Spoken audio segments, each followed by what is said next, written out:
आज का टॉपिक जो है बायोलॉजिकल मॉलिक्यूल के सब टॉपिक कार्बोहाइड्रेट से है। कार्बोहाइड्रेट क्या है हम जो है पूरी तरह एक्सप्लेन करेंगे अपने आज के लेक्चर में। अगर हो सका लेक्चर बड़ा हुआ तो फिर इसके जो है बाकी पार्ट्स दूसरे लेक्चर्स में पढ़ेंगे इंशाल्लाह। इस टॉपिक के लास्ट में आपको अगर टाइम मिला तो एमसीक्यूज़ भी करवाएंगे और जो है इसको A to Z कवर करेंगे इंशाल्लाह। अब ये आपके पास कार्बोहाइड्रेट्स हैं क्या? कार्बो यानी कार्बन, ये क्या है आपके पास? हाइड्रेटेड कार्बन है, हाइड्रेटेड कार्बन्स क्या है? हाइड्रेटेड कार्बन्स हैं आपके पास। सही हो गया, क्या है? हाइड्रेटेड कार्बन्स हैं। या फिर इसकी जो है पूरी डेफिनेशन अगर आप लोग लिखना चाहते हैं,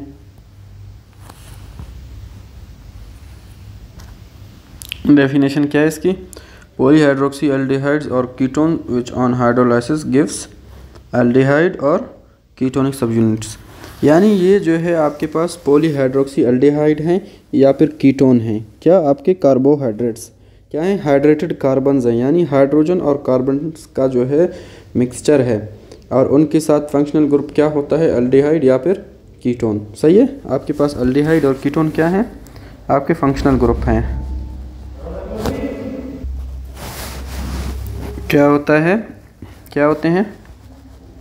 एल्डिहाइड एंड कीटोन आपके पास क्या हैं? फंक्शनल ग्रुप्स हैं। फंक्शनल ग्रुप क्या है ये आप पढ़ेंगे अपने सेकंड ईयर केमिस्ट्री में। ठीक हो गया, यहाँ पे सिर्फ ये याद रख लें क्या है आपके पास? फंक्शनल ग्रुप्स हैं। अब एल्डिहाइड क्या है, कीटोन क्या है, इनका स्ट्रक्चर्स देख लेते हैं ज़रा सा। आपके पास मैं एक जो है 3 कार्बन वाला शुगर ड्रॉ करता हूँ इधर। सही है। अब आपके पास आपका जो कीटोन ग्रुप है वो हमेशा आपके कौन से कार्बन पे होता है? फर्स्ट कार्बन पे होता है। सही है, हमेशा फर्स्ट कार्बन पे होता है। अब आपके पास ये जो फंक्शनल ग्रुप है, आपका ये जो फंक्शनल ग्रुप है, इस फंक्शनल ग्रुप को कहते हैं क्या? एल्डिहाइड। क्या कहते हैं? एल्डिहाइड। और अब आपके पास यहाँ पे एक और जो है मैं ड्रॉ करता हूँ, ये कार्बन नंबर 1, ये कार्बन नंबर 1, ये कार्बन नंबर 2, ये कार्बन नंबर 3। एल्डिहाइड कौन से जो है आपके पास कार्बन पे मौजूद होता है? आपके पास फर्स्ट कार्बन पे हमेशा जो है फर्स्ट कार्बन पे कौन अटैच होता है? आपका aldehyde functional group first carbon पे क्या होता है? अटैच होता है। सही हो गया। और आपके पास एक और जो है 3 स्ट्रक्चर्ड कार्बन जो है कंपाउंड जो है ड्रॉ करते हैं। अब आपके पास जो कीटोनिक शुगर है वो जो है हमेशा उसका कीटोन फंक्शनल ग्रुप आपके पास हमेशा सेकंड कार्बन पे होता है। सही है, हमेशा सेकंड कार्बन पे होता है।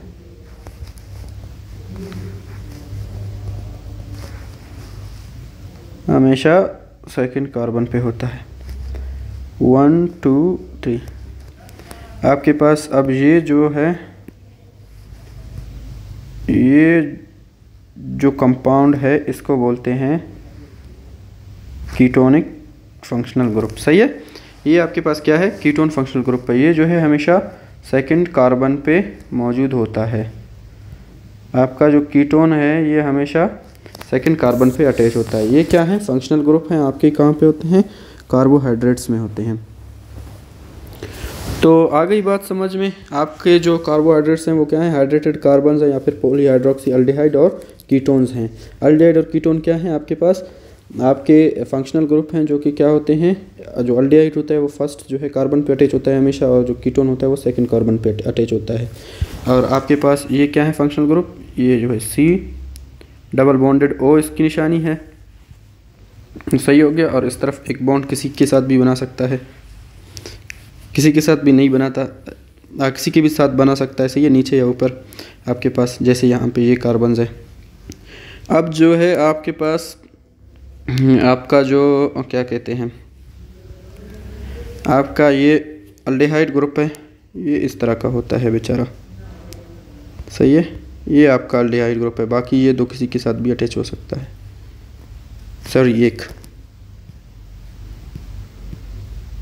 हमेशा जो है फर्स्ट कार्बन पे मौजूद होता है आपका कौन, अल्डिहाइड ग्रुप। सही हो गया। ये जो है आपका जो है कीटोन फंक्शनल ग्रुप है, ये आपके पास आपका अल्डिहाइड फंक्शनल ग्रुप है। ये जो है फंक्शनल ग्रुप्स आपके पास जिस भी जो है कंपाउंड के पास होंगे तो वो कंपाउंड आपके पास क्या कहलाएगा, कार्बोहाइड्रेट कहलाएगा। क्या कहलाएगा, कार्बोहाइड्रेट कहलाएगा आपके पास, क्योंकि ये जो है आपके पास पॉलीहाइड्रोक्सी शुगर्स होंगे किसके, अल्डिहाइड और कीटोन्स के, सही है। अगर फिर वो शुगर्स टूट जाएंगे तो फिर क्या देंगे आपके पास सब यूनिट्स देंगे आपके कीटोन या फिर अल्डिहाइड शुगर। अब जो है चलते हैं इसकी क्लासिफिकेशन की तरफ, सही है। जो कार्ब्स होते हैं उनको मेनली 3 ग्रुप्स में डिवाइड किया जाता है,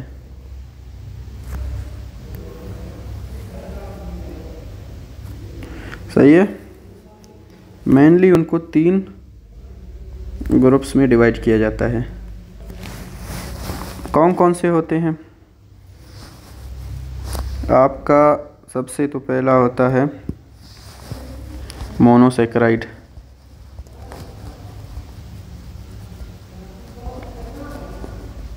अच्छा, कार्बोहाइड्रेट्स जो होते हैं ना, इनको क्या बोलते हैं, शुगर्स आम ज़ुबान में, या फिर सैकराइड्स।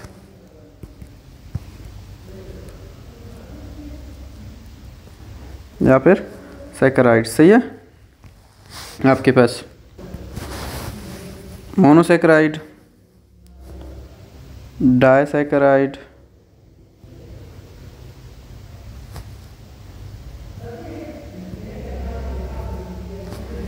और क्या, पॉलीसैकेराइड, सही हो गया। क्या आपके पास पॉलीसैकेराइड। अब जो है इनको किस बेस पे आपके पास शुगर को क्लासिफाई किया जाता है, ये जो क्लासिफिकेशन किस बेस पे है, ये जो है क्लासिफिकेशन आपके पास based on number of saccharide units, सही है, based on number of saccharide units. अगर आपके पास एक सैकराइड यूनिट होगा तो उसको क्या बोलेंगे, अगर आपके पास एक ही सैकराइड यूनिट होगा तो उसको क्या बोलेंगे, उसको बोलेंगे मोनोसैकेराइड। अगर 2 से 10 आपके पास सैकराइड यूनिट्स होंगे तो उसको क्या बोलेंगे, डाइसैकेराइड। और जो है मोर देन 10 यूनिट्स हुए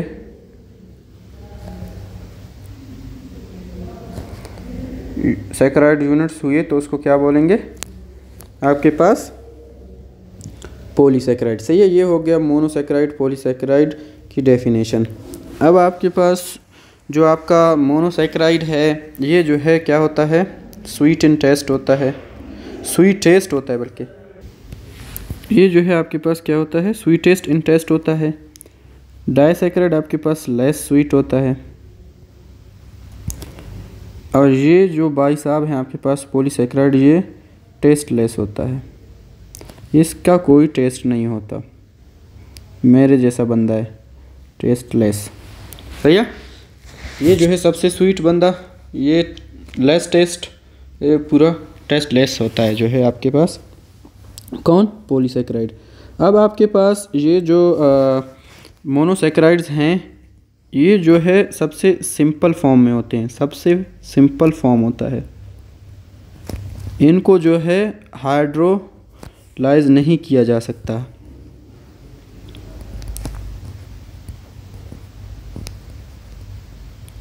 इनको हाइड्रोलाइज नहीं किया जा सकता, हाइड्रोलाइज यानी मज़ीद तोड़ा नहीं जा सकता। अब ये जो हैं इनको जो है 2 से 10 यूनिट्स जो है तक क्या किया जा सकता है, हाइड्रोलाइज किया जा सकता है। सही हो गया।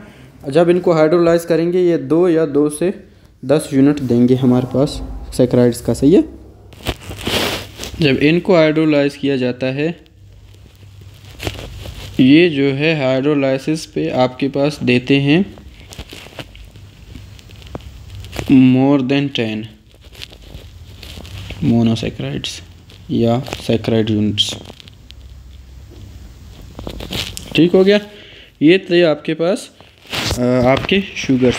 और आपके पास कौन सा वाटर में सॉल्युबल होता है, कौन सा वाटर में सॉल्युबल नहीं होता, ये भी देख लेते हैं। ये जो भाई साहब हैं ये सॉल्युबल इन वाटर हैं। सही है।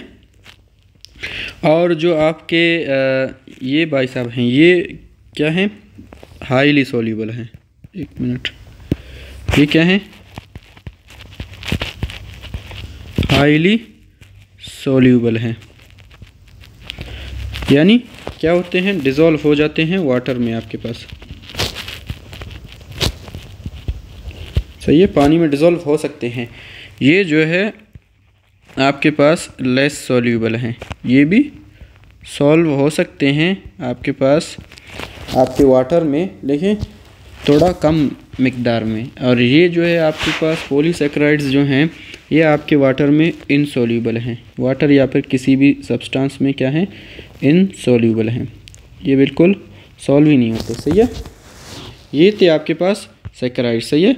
अब इनको जो है डिटेल से पढ़ेंगे हम कि आपके पास मोनोसैकराइड्स क्या हैं, पॉलीसैकराइड्स क्या हैं, इनको अच्छे से पढ़ेंगे। फ़िलहाल इनको जो है यहाँ पे सिर्फ और सिर्फ ओवरव्यू दिया मैंने कि आपके पास मोनोसैकराइड्स क्या हैं, डाइसैकराइड क्या हैं और पॉलीसैकराइड क्या हैं। मोनोसैकराइड आपके पास जब एक सैकराइड यूनिट हो यानी सिंपलेस्ट फॉर्म, डाइसैकराइड 2 से 10 सैकराइड यूनिट्स हो सकते हैं मोनोसैकराइड यूनिट्स, और आपके पास जो पॉलीसैकराइड है वो मोर देन 10 यूनिट्स हो सकते हैं। ठीक हो गया। अब जो है आपके कार्बोहाइड्रेट्स का फंक्शन देख लेते हैं।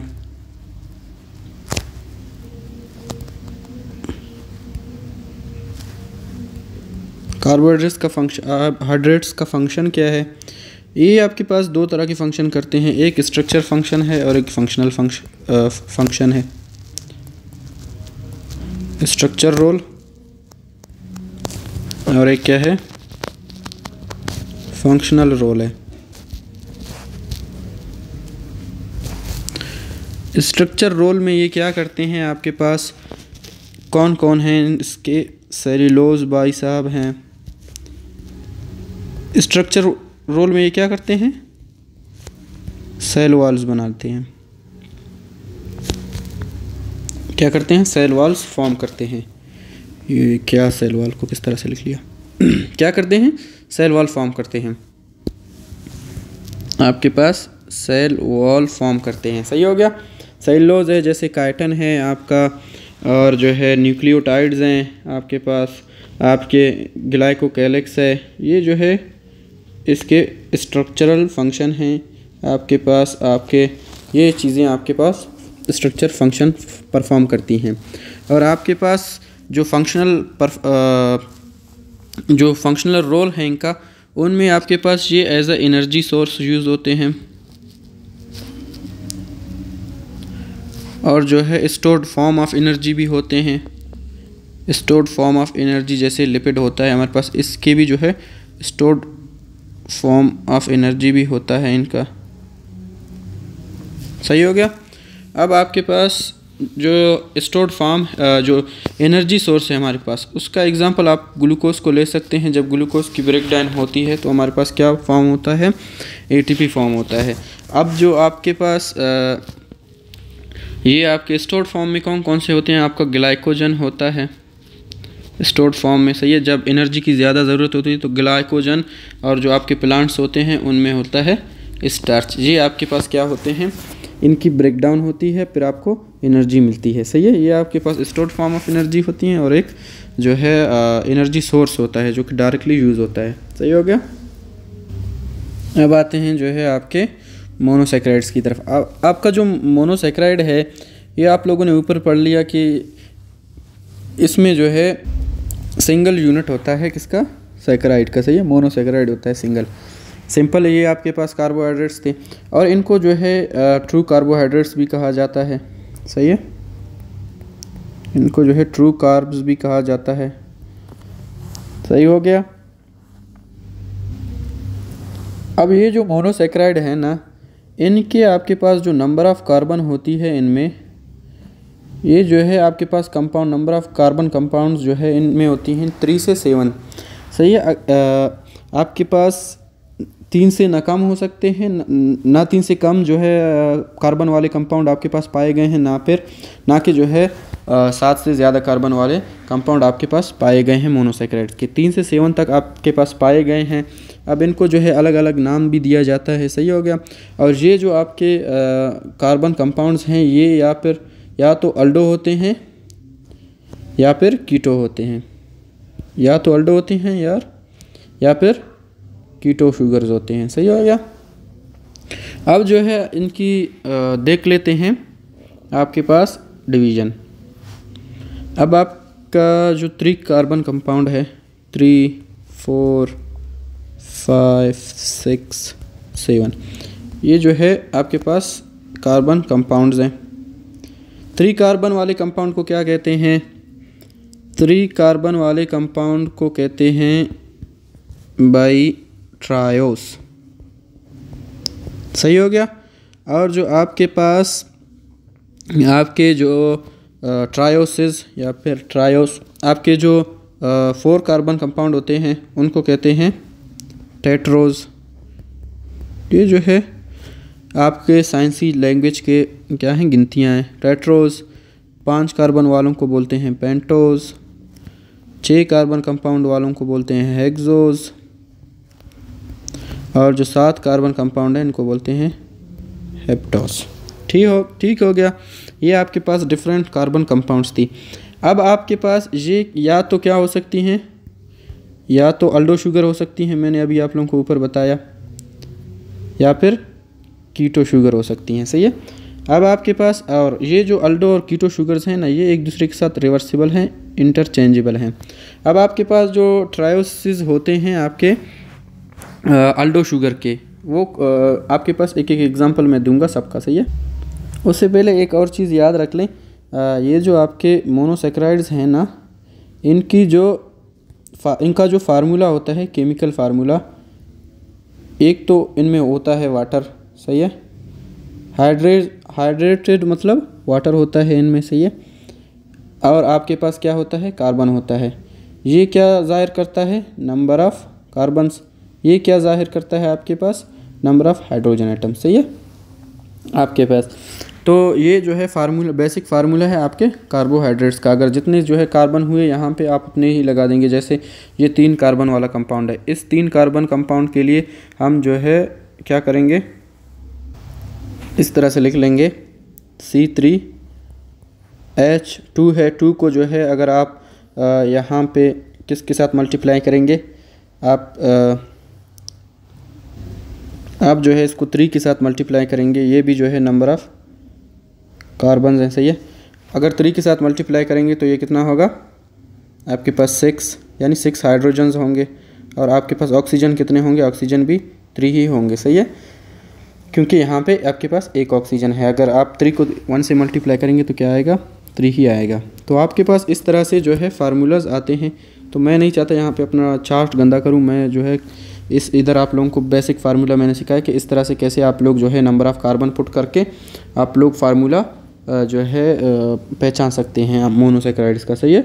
और जो है डाइसेक्राइड, पॉलीसेक्राइड के लिए भी फार्मूला सेम ही है। अब जो ट्रायोसिस हैं वो कौन कौन से हैं आपके पास, कौन कौन से एग्जांपल्स हैं, कीटोसिस के कौन कौन से एग्जांपल्स हैं, देख लेते हैं। जो सबसे पहला एग्जांपल है ना, अच्छा वाला कलर चूज़ कर लेते हैं तब तक। हाँ, जो सबसे पहला एग्जांपल है वो है ग्लिसरल्डिहाइड का, जो ट्रायोस शुगर है। ये बहुत ही मशहूर ज़माना शुगर है ग्लिसरल्डिहाइड,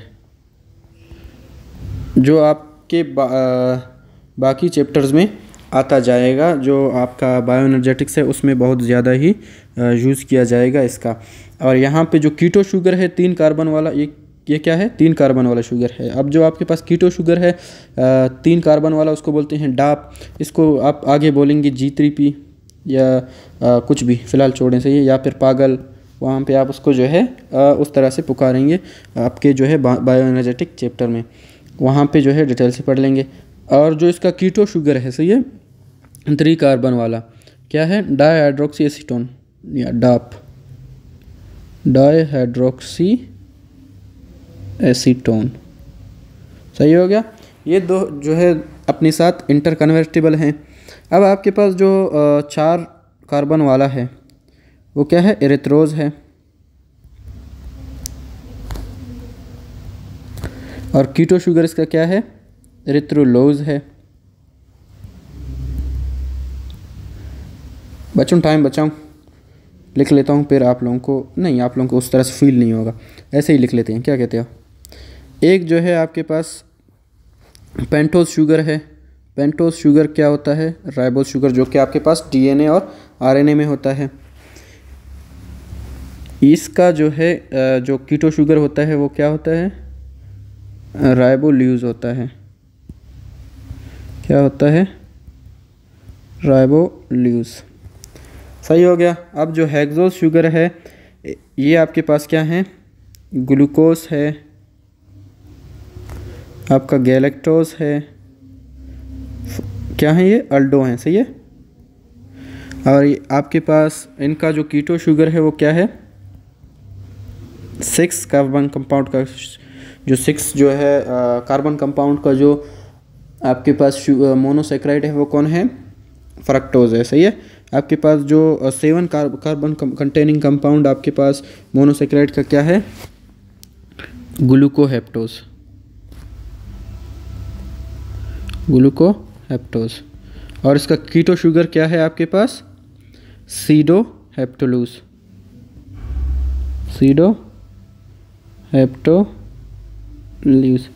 इस तरह की गंदी चीज़ें बच्चे आ सकते हैं आपके एग्ज़ाम में, सही है, आप लोगों को याद करना ज़रूरी है, वरना मैं तो चाहता इन चीज़ों को बताता नहीं, लेकिन ये चीज़ें आपके पास ज़रूरी हैं, सही है। मैं ऐसे ही 2 कार्बन वाले कंपाउंड बता के आपको मोनोसेक्राइड को ख़त्म कर 3 से जो है 7 कार्बन कंपाउंड बता के इसको ख़त्म कर सकता था, लेकिन मैं ये चीज़ें बताना ज़रूरी समझता हूँ ताकि आप लोगों को ये चीज़ें अच्छे से याद हो सकें, सही है। अब ये आपके पास यूज़ कहाँ पर होती हैं, इनकी जो है यूज़ क्या है, ये आपके पास फोटोसिंथेसिस और सेलुलर रेस्पिरेशन में इंटरमीडिएट होते हैं, सही है। रिएक्शंस जो होते हैं ना, उन रिएक्शंस के ये लोग इंटरमीडिएट्स होते हैं। आपके पास जो फोटोसिंथेसिस और सेलुलर रेस्पिरेशन होता है उनमें आपका जो ग्लिसरॉल्डिहाइड है या फिर डाईहाइड्रोक्सी एसीटोन है, ये आपके वहाँ पे क्या होते हैं, इंटरमीडिएट एज अ काम करते हैं। और आपके पास जो बैक्टीरिया होता है ना, जो बैक्टीरियल फोटोसिंथेसिस है, सही है, जो बैक्टीरियल फोटोसिंथेसिस है, बैक्टीरियल फोटोसिंथेसिस में आपके पास जो इंटरमीडिएट्स हैं वो क्या हैं, बैक्टीरियल फोटोसिंथेसिस में आपके पास इंटरमीडिएट एज अ काम करते हैं, एरिथ्रोज और एरिथ्रोलूज, सही है। होप आप लोगों को ये समझ आ रहे होंगे जो छोटे मैं लिख रहा हूँ, सही है। बस यहाँ पे जो है ये आपके पास DNA एंड RNA में होते हैं, सही हो गया। और आपके पास ग्लूकोज फ्रक्टोज आपके जो है एज अ रेस्पिरेटरी, ग्लूकोज आपके पास रेस्पिरेटरी फ्यूल काम करता है, और आपका जो फ्रक्टोज है ये आपके पास इंटरमीडिएट होता है आपके रेस्पिरेशन में। गैलेक्टोज आपके मिल्क शुगर होता है, मिल्क में प्रेजेंट होता है। चलो इधर इनका लिख लेते हैं। ग्लूकोज आपके पास क्या काम करता है, एज अ फ्यूल काम करता है, सही है, आपके जो है सेल्स में। जो गैलेक्टोज होता है, गैलेक्टोज बेचारा आपके पास मिल्क शुगर होता है, सही हो गया। ये चीज़ें पूछी जा सकती हैं, सही है, ऐसे नाम, milk sugar, which one is milk sugar, which one is आपके पास फ्रूट शुगर। जो आपका फ्रूट, जो आपके जितने भी फ्रूट्स हैं ना, उनमें आपका होता है फ्रक्टोज, और फ्रक्टोज आपके पास आपके स्पर्म्स में भी होता है। स्पर्म की जो न्यूट्रिशन होती है वो क्या होती है, फ्रक्टोज शुगर होता है, सही हो गया। आपके इंटरमीडिएट होता है फ्रक्टोज रेस्पिरेशन में भी, सही है, आपके फ्रूट्स में मौजूद होता है। बस यही याद करेंगे आपके लिए काफ़ी है। और जो आपके ग्लूकोहेप्टोज हैं और सीडोहेप्टोज हैं, ये हाई लेवल पे आपके पास रेस्पिरेशन में भी यूज़ होते हैं, सही है। बस यहाँ तक ये काफ़ी है। अब जो आपके पास ये आपके मोनोसैकेराइड्स हैं ना, मोनोसैकेराइड्स वैसे तो आपके पास चेन फॉर्म में होते हैं। इनका स्ट्रक्चर क्या है? वैसे तो इनका स्ट्रक्चर जो है, आपके पास जो स्ट्रक्चर है इनका, वो स्ट्रक्चर वैसे तो नॉर्मल हालत में चेन फॉर्म में होते हैं, सही है, चेन फॉर्म में, या फिर आप कह सकते हैं स्ट्रक्चरल फॉर्म में। जैसे मैं कोई एग्जांपल लेता हूँ, आपके पास ऐसे पेंटोज शुगर है, सही है। पेंटोज शुगर में आपके पास क्या कौन कौन से थे? आपका राइबोज है और क्या है, राइबोलोज है। अब ये जो था किस में होता था? डीएनए और आरएनए में होता है आपके। और जो राइबोलोज शुगर है ये आपके पास यूज़ होता है आपके केल्विन साइकिल में और आपके फोटो रेस्पिरेशन में, सही है, फोटो रेस्पिरेशन में यूज़ होता है। तो जो मेन चीज़ें उसकी तरफ आती हैं, ये आपके पास इस हालत में होता है। वैसे आपका जो क्या है, जो मोनोसैकेराइड्स हैं वो चेन फॉर्म में होते हैं, आपके पास नॉर्मल हालत में इस फॉर्म में होते हैं, सही है। ये आपके पास आपका एक राइबोज शुगर है, सही हो गया। ये इसके बॉन्ड्स हैं, कौन से बॉन्ड्स हैं, कौन से बॉन्ड्स हैं बच्चों? कोवलेंट बॉन्ड्स हैं, सही है। नॉर्मल हालत में आपके पास ये जो आपका मोनोसैकेराइड है किस फॉर्म में होता है देख लीजिए। अब जो यहाँ पे होगा ये डबल बॉन्ड होगा, क्यों? क्योंकि ये आपके पास जो राइबोज शुगर है, ये क्या है, राइबोज है। ये जो आपका राइबोज शुगर है नॉर्मल हालत में आपके पास ये अल्डोज शुगर है, तो नॉर्मल हालत में इसकी जो फर्स्ट कार्बन होगी, फर्स्ट कार्बन पे क्या होगा, आपका अल्डिहाइड ग्रुप होगा, सही है। आपका क्या होगा? अल्डिहाइड ग्रुप होगा। बाकी सबको जो है काले से लिख लेते हैं।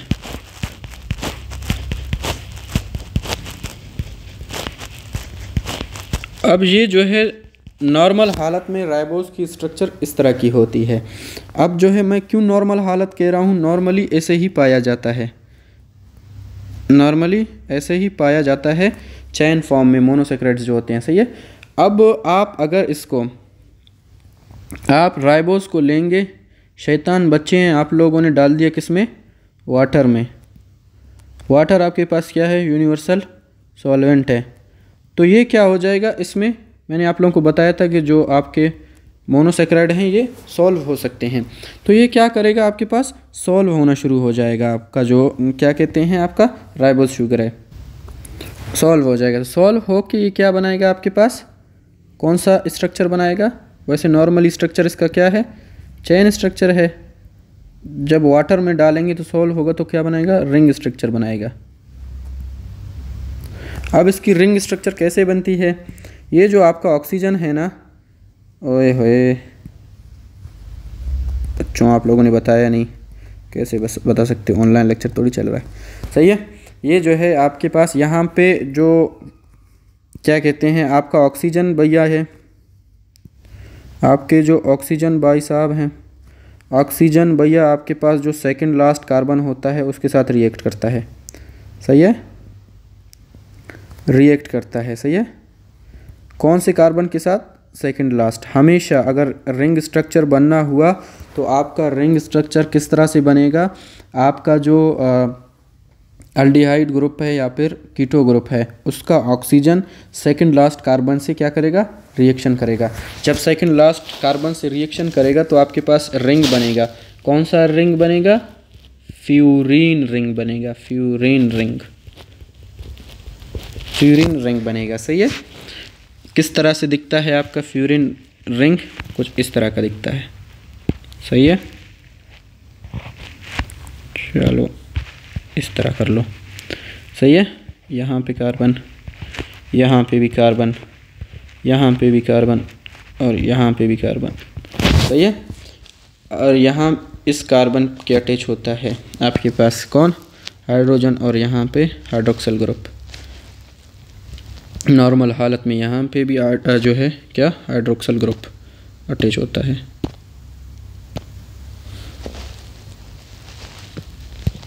नॉर्मल हालत में यहाँ पे हाइड्रोजन और यहाँ पे भी हाइड्रोक्सिल ग्रुप।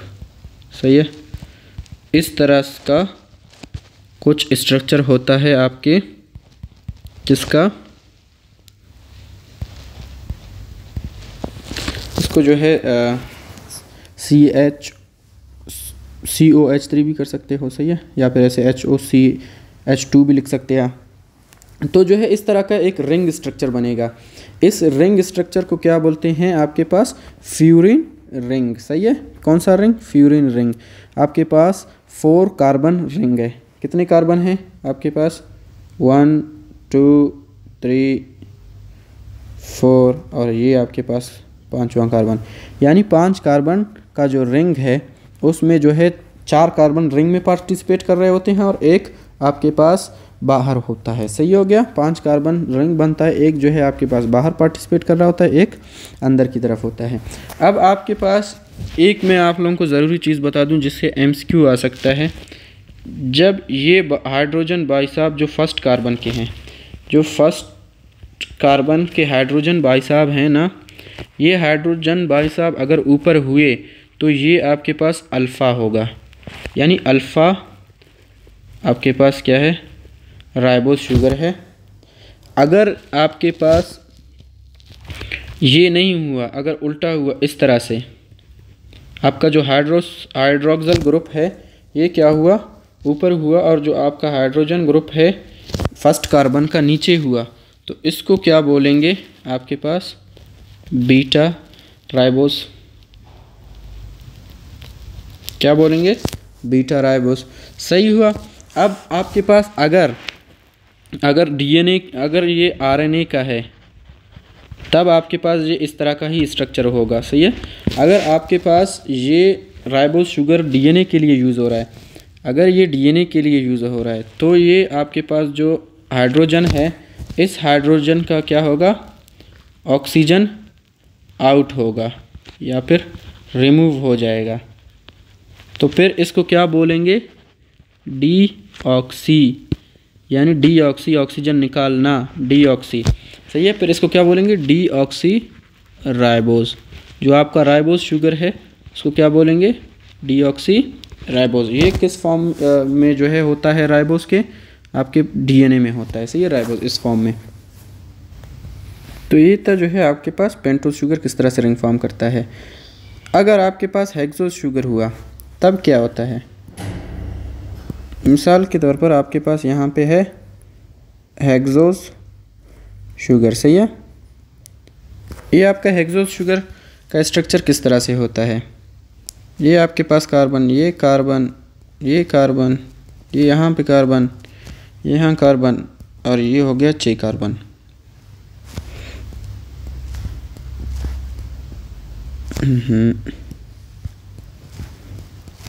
इस तरह से ये आपके पास एक ग्लूकोज शुगर है जो कि क्या है? हेक्सोस शुगर है। सॉरी, आपके पास क्या है? ग्लूकोज है। अब ये ग्लूकोज आपके पास क्या करेगा? ये क्या है? चेन फॉर्म में है। सही है। नॉर्मल हालत में है, एबनॉर्मल नहीं है। अब तक आपने क्या किया? शैतानी की। आप लोगों के जो है हाथ में अच्छा काम नहीं होता, आपने डाल दिया इसको पानी में। सही। ग्लूकोज को पानी में डाल दिया तो क्या बनेगा? रिंग स्ट्रक्चर बनेगा। क्या किया आपने? वाटर में डाल दिया। सही है। वाटर में डालने से क्या बनेगा? रिंग स्ट्रक्चर बनेगा। कौन सा रिंग स्ट्रक्चर बनेगा आपके पास? आपका क्या कहते हैं? पायरीन रिंग बनेगा। पायरीन।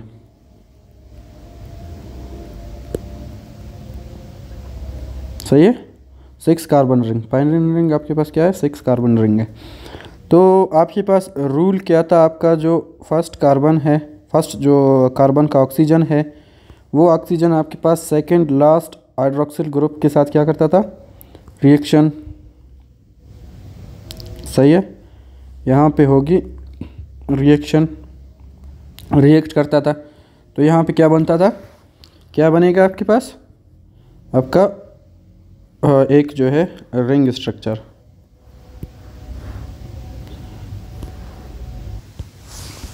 तो इस तरह से जो है कुछ हेक्सोस रिंग फॉर्म हो जाएगा। अब इस हेक्सोस रिंग को क्या कहते हैं, पायरीन रिंग। सही है, क्या कहते हैं, पायरीन रिंग। अब आपके पास इसमें जो है कितने कार्बन हैं, 6 कार्बन हैं। आप लोग देख सकते हैं कार्बन 1 2 3 4 5 6। तो ये 6 कार्बन रिंग बनेगा आपके पास। अब यहाँ पे भी उसी तरह से जब आपके पास ऑक्सीजन का झंडा ऊपर होगा तो यहाँ पे आपके पास इसको क्या बोलेंगे, बीटा ग्लूकोज। जो ही आपके ऑक्सीजन का झंडा ऊपर होगा, सॉरी इसको क्या बोलेंगे, अल्फ़ा ग्लूकोज।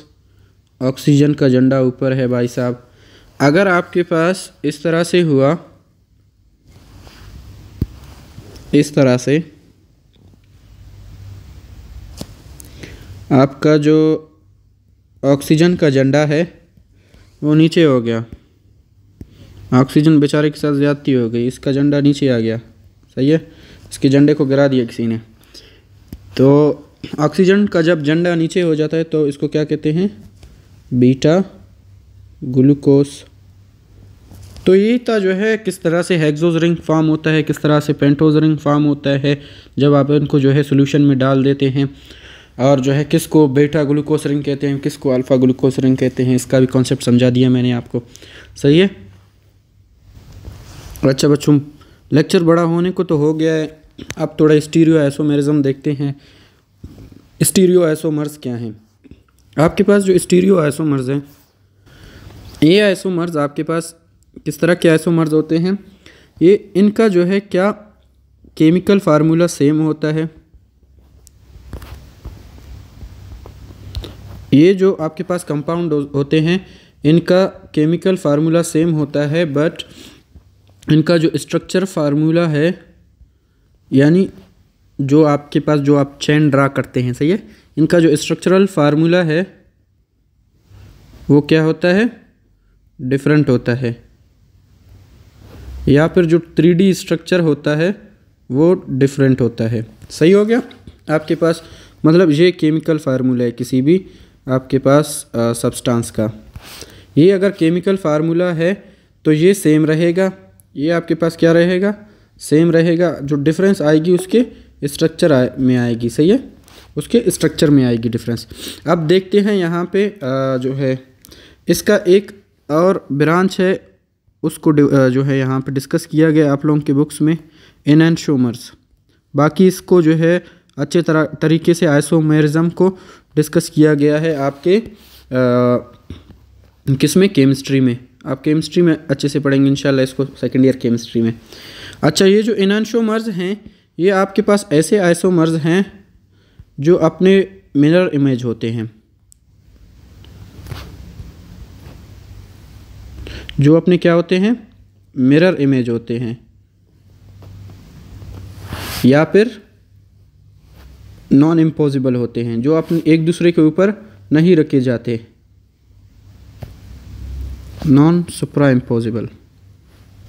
क्या है, non super impossible, non super impossible.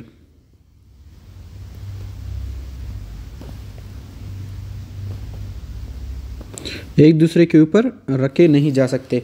ये क्या है, ऐसे आइसोमर्स हैं जो एक दूसरे के मिरर इमेज हैं। जैसे आप खुद को आईने में देखते हैं तब आपका जो है राइट हैंड आपको मतलब आपका जो है मिरर इमेज दिख रहा होता है, आपके राइट साइड पे आपका लेफ्ट हैंड दिख रहा होता है, इस तरह से। सही है, ये जो है मिरर इमेज होते हैं एक दूसरे के, एनेंटियोमर्स। अब जो है क्या देखते हैं एनेंटियोमर किसका, ग्लूकोज का। ग्लूकोज के जो है 2 एनेंटियोमर्स होते हैं, एक होता है डी ग्लूकोज और एक होता है एल ग्लूकोज, यानी डेक्स्ट्रो रोटेटरी इसको आप बोल सकते हैं या फिर लीवोरोटेटरी, सही है। एल ग्लूकोज, आपके पास एल ग्लूकोज। अब आपके पास डी ग्लूकोज किस तरह का दिखता है, ये मैं ड्रॉ करके फिर आपको कंटिन्यू करता हूँ। ये जो है डी ग्लूकोज और एल ग्लूकोज के स्ट्रक्चर्स हैं। अब जो है ये क्या है, एक दूसरे के एनेंटिओमर्स हैं। क्या है, एनेंटिओमर्स, यानी मिरर इमेज हैं, एक दूसरे के ऊपर नॉन सुपरइम्पोजिबल हैं। अब जो है इनका डिफरेंस किस स्ट्रक्चर में होता है, डिफरेंस सिर्फ और सिर्फ इनके एक ही स्ट्रक्चर में होता है, सिर्फ और सिर्फ कार्बन नंबर, इनके जो है कार्बन नंबर 5 में सिर्फ और सिर्फ डिफरेंस होता है। कहाँ पे, कार्बन नंबर 5 पे सिर्फ और सिर्फ डिफरेंस होता है। आप देख सकते हैं मैंने यहाँ पे कार्बन नंबर 5 को डिफरेंट कलर से जो है वो किया था, या फिर अब जो है मैंने इसको हाईलाइट किया जो है आपके येलो कलर से। तो यहाँ पे आप देख सकते हैं इनके सिर्फ और सिर्फ जो कार्बन नंबर 5 है उसमें डिफरेंस है। तो इस तरह से ये जो है एक दूसरे के नॉन सुपराइम्पोजिबल हैं, यानी अगर लीवोरोटेटरी है तो आपका जो हाइड्रोक्सिल ग्रुप है आपके सेकंड लास्ट कार्बन पे हमेशा जो है लोचे, जो सारे लोचे होते हैं कहाँ पे होते हैं, 5 कार्बन पे। अगर रिंग बनना होता है तो सेकंड लास्ट कार्बन पे, अगर आपके पास आइसोमरिज्म होता है तो 5 कार्बन पे। तो ये जो है डी ग्लूकोज और एल ग्लूकोज के डिफरेंस किस कार्बन में होता है, 5 कार्बन में। 5 कार्बन का जब जो है आपके पास OH ग्रुप राइट साइड पे तो वो क्या कहलाएगा आपके पास, डी ग्लूकोज। अगर जो है आपके लेफ्ट साइड पे हो तो एल ग्लूकोज, सीधी सी बात है, एल लेफ्ट, डी राइट। जब राइट साइड पे OH होगा तो डी ग्लूकोज, जब लेफ्ट साइड पे होगा तो एल ग्लूकोज, यानी राइट साइड पे होगा डी ग्लूकोज, लेफ्ट साइड पे होगा एल ग्लूकोज, सीधी सी बात है। यहाँ पे जो है लेक्चर ख़त्म करते हैं, बहुत बड़ा हो गया लेक्चर, इंशाल्लाह देखेंगे MCQs डिस्कशन इसके लास्ट जो है चैप्टर के लास्ट में करेंगे। अगर आप लोगों को नोट्स चाहिए तो मैं इसका प्लेलिस्ट बना के इसके प्लेलिस्ट के डिस्क्रिप्शन में नोट्स डाल दूंगा, वहाँ से जो है फेसबुक चैनल डाल दूंगा, उससे जो है आप अपना मैसेज करके नोट्स मांग सकते हैं। शुक्रिया, बहुत सारा ख्याल रखिए, मिलते हैं अगले लेक्चर में।